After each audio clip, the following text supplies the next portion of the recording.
In today's video, I'm going to teach you how to track team activity in Pipedrive in 3 minutes. Let's jump straight in.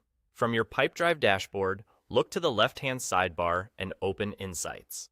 This is the home for your analytics, everything from pipeline trends to how your team is working day to day. If your menu is collapsed, hover to expand it. And if you don't see Insights, you may need access from an admin. Inside Insights, head to the top left and click Create. This opens a fresh report canvas so you can define exactly what you want to measure. Next, choose Activity as the entity type and set the report type to Activities Performance. Activities cover calls, emails, meetings, and any custom activity types your team uses. Activities. Performance is designed to show how much is getting scheduled and completed, by whom and when, giving you a clear read on productivity and follow-through. Now tailor the report. Use the filters at the top to control what's included.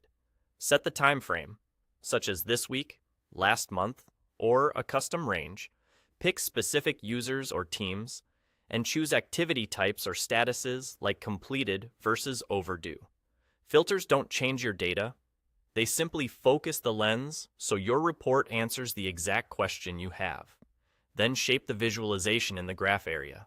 Here you can switch chart styles, choose the metric the graph measures, like number of activities, completed activities, or duration, and group results by user, activity type, or date.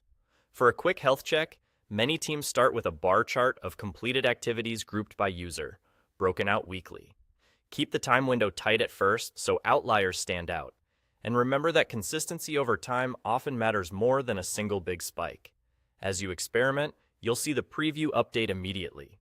If something looks off, return to the filters to refine the team, time frame, or activity categories. Clear labeling helps later, so consider setting descriptive titles and axis labels in the options where available.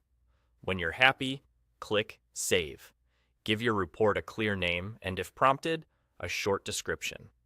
Your new report now lives in Insights, ready to revisit or adjust without rebuilding from scratch. And that's it. By going to Insights, creating a report, choosing activity and activities performance, tuning filters, customizing the graph, and saving, you've built a reliable way to track team activity in Pipedrive in just a few minutes.